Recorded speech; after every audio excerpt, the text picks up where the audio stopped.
What is up, guys, and welcome to this video. I know that we just got done with like a 45 or 50-minute video about all of the details of the Keepa product finder. But in this video, I want to show you some practical ways to actually use this. And I've come up with 4 different ways to use this, but your homework is going to be to use your imagination, to use what you've learned, to go out and find different ways that you can mash these things up and find your own unicorns, if you will, or jackpots, or whatever you want to call it, using the product finder. All right, so here's what we're going to do. We're going to be looking for items with no sales rank that we can prove that sell via frequency and recency of reviews. We're going to create a price corridor. We're going to create a sales rank corridor. We're going to find items that have popped in price and sales rank. And what that's going to be is products that are really hot right now, where supply or where demand is outstripping supply. Okay, so the price goes up and the sales rank gets better because it's something people want to buy as much of as they can. And then we're going to look up items by keyword as well. And we'll also make sure Amazon isn't a competitor, or maybe they go in and out of stock quite frequently. So the only limitation is going to be your imagination, and you're going to come up with different ways that you think about this. You're going to come up with different ways to mash these together so that they work for you, and so on. But I thought I would be remiss if I did not offer some examples of what you can do inside the product finder. All right, so this first one we're going to look at is items with no sales rank that actually do sell. So here's what we're going to do. We're going to go sales rank. We're going to click no sales rank whatsoever. And you know what? I want Amazon to be out of stock right now. I don't like to compete with Amazon. You can, but typically I stay away from what they're selling on. And then I'm not going to worry about price at the moment. But I am going to go down to the number of reviews, okay? And let's see where that is. That's refine, okay? Let's look a little bit further. Sales rank, review count, here we go. So what I want is I want to see anything that has, we'll say, at least 50 reviews on it, okay? So no sales rank, and at least 50 reviews. We could go much smaller if we wanted to. There are going to be new products out there that are selling and have much fewer reviews, but we're going to do 50 reviews. And then in the 90-day drop percentage, I only want to see things that have increased in number of reviews by, let's say, let's say at least 15%. So from 15% or more. Well, that's a ton. So here's what we're going to do. We're going to look for everything that, we'll do negative 15 over here. Now we have 105, okay? So this is anything that has gotten anywhere up to a 15% bump in number of reviews. Okay, if we go over and take a look at these, what we're going to see is we're going to see items that the review count is going up. Now, you see this one went from 98 to 125. Now, a lot of these things are going to be things that you may not want to sell, but there might be something, let's say like this, that no longer has a sales rank, and this is probably a private label product, so it's not a good example, but you'll see this did have a sales rank, and the number of reviews then popped, okay? So every now and again, you are going to find items in here that really are no good and not going to be helpful. So then you're going to want to go back to the drawing board and, okay, well, what else do I need to put in here to find better products? And maybe it's adding a number of average sellers for a particular product. So maybe there's no sales rank. Maybe the number of reviews is at least 50, but I want to see it go up by at least 50%. But I also want the 90-day average number of sellers to be at least 2. Well, now I've got 24,922 products to look through, and they're more likely to be products that are a little closer to what I might be interested in selling. But again, there's going to be a lot of unfruitful searches through here. Okay, going to be a lot of things that are orphaned and out on their own, and then get brought into the parent ASIN, et cetera, and so on. Okay, so not one of my favorite filters to use, but it is available to you if you want to go down that route. Now, the next thing we want to do is we want to look for items that are in a price corridor. Okay, so what I'm going to do is I'm going to go down to the buy box section, and I'm going to create a pricing corridor. And so what I'm going to say is I want the current price to be between $45 and $75.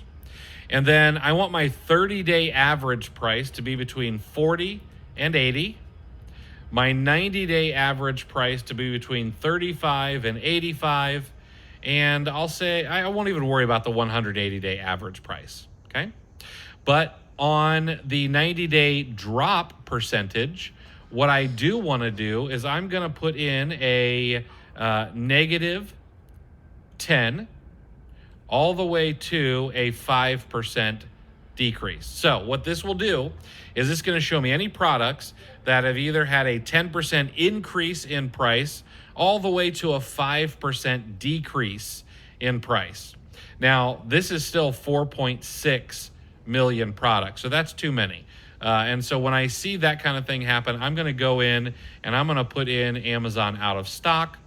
I'm also going to choose one category. I'm going to choose, let's choose grocery and gourmet food. All right. It gets me down to 26,000 products. And then I'm going to go in and I'm going to say, you know what? I really want I want Amazon. I don't want any digital products. And I want Amazon to be out of stock. We'll say 65% or more over the last 90 days. And now I'm at 26,028 products. This would take me a really long time to go through, okay? But I would be able to do it. And now if we take a look at something like this, for example, we can see products that have a really nice price corridor.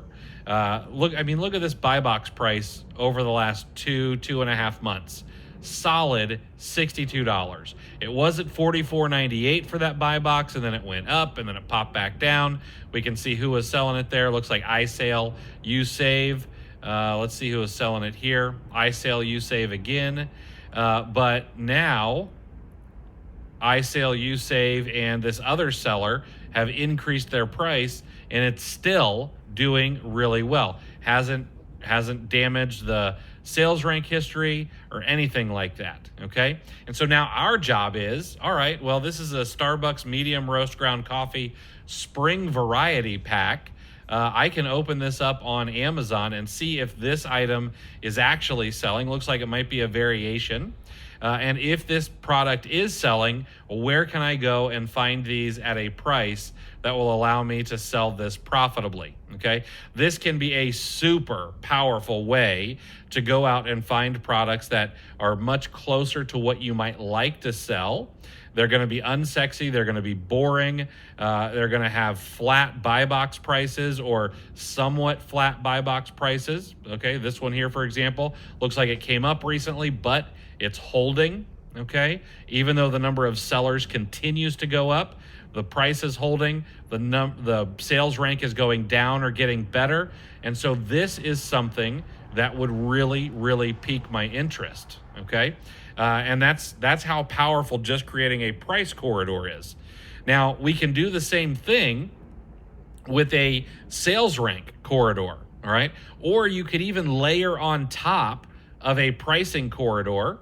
You could layer on top a sales rank corridor as well.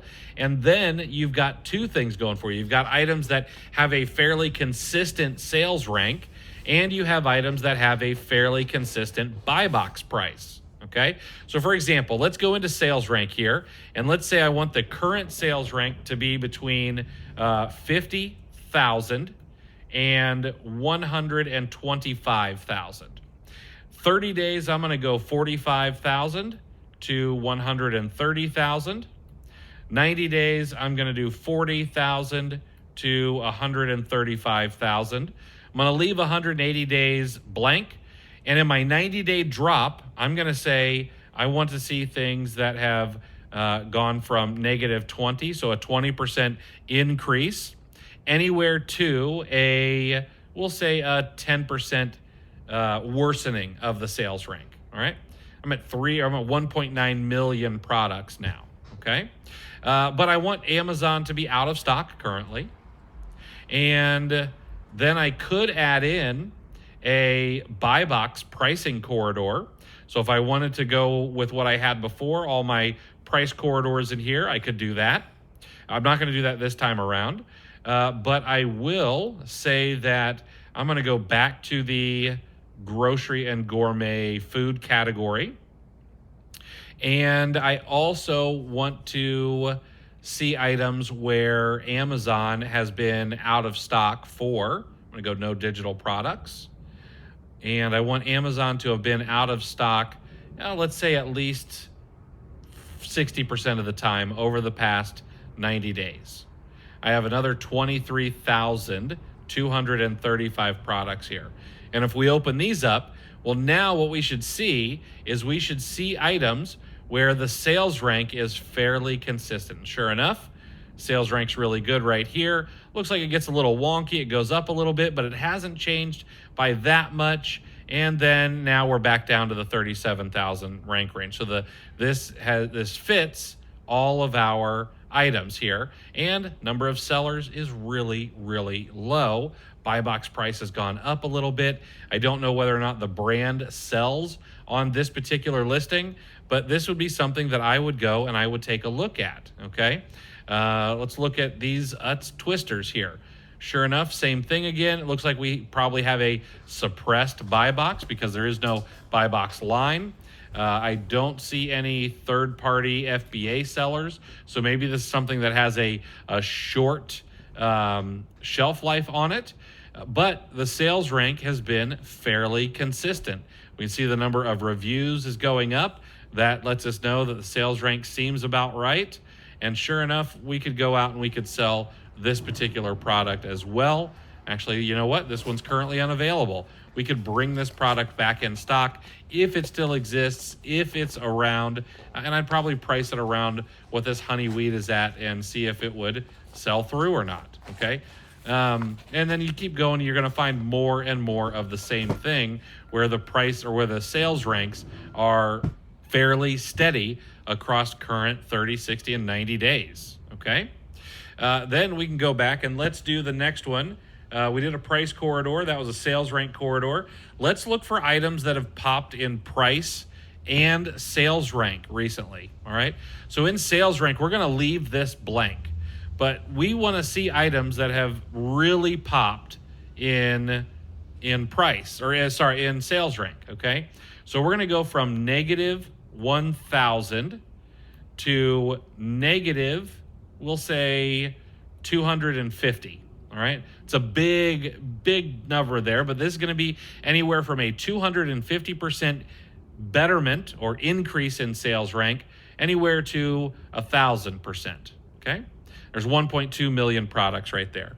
We want Amazon to be out of stock on this particular item, but we want the buy box price. Okay, we want this to have popped as well. So we're going to go -1,000 right here. And we'll do -250 again. All right. Now we've got two products. So we're being a little bit too narrow on our filters here. Let's go, I don't know. Let's do a 20% drop here. Well, that's too far. Okay. We'll do -75. Now this is a wide range. It's anywhere from a 75% increase to 1,000% increase. We're going to find these products, and these items should be things that have increased in price, and the sales rank has gotten somewhat better. And sure enough, if we actually look out over 3 months, we look out over a year, looks like the price has popped, not nearly as much, but it was at $283, then it's $7.99. And this kind of filtering is going to be better for things like, it's going to be better if you use like pricing corridors, okay? But let's find another toy and game here. Let's look at this particular item right here. This item, we're just past the Halloween season, but this particular item popped in price from $5.99 to $12.99 before Halloween, probably because they wanted to slow down their number of sales because maybe they were getting low on inventory. Okay, so this is a really great way to find products that have jumped in price and things like that. So this one here, another good example, looks like Amazon went out of stock and their price jumped up quite a bit there. Okay, all right, next up, let's go back and let's look at items by keyword. All right, this one is actually one of my favorites because what I'll do is I will start thinking about a product, or I will be doing some sourcing and I'll come across a product and maybe I come across a lipstick or I don't know, an eyeshadow palette. Well, what I might do is I'll come in here and I'll say, all right, well, I just want to see items that have the word eyeshadow in the title. And there's 163,985 products with the word eyeshadow in the title. If I put a space there, there's another 107,000 that have the words eye and shadow, okay? And we could get really, really narrow on this as well. Maybe I only want to see items that have the words red Spider-Man. We'll do red Spider-Man. Let's see how many are for red Spider-Man. 6,162 with those keywords in the title. You can also use some Boolean search terms here. So for example, by typing in red Spider-Man, the title must contain all three of those keywords in any order or position. But if I type in, quote, digital camera, unquote, Canon, the title has to contain the keyword digital camera and Canon. Or I can put in the title must not contain a keyword digital and must contain camera by putting in a negative digital, okay, and camera. So now what I do here is, let's say I put in negative red Spider-Man. Well, there's 93,000 products that have the word Spider-Man in the title, but do not have the word red, okay?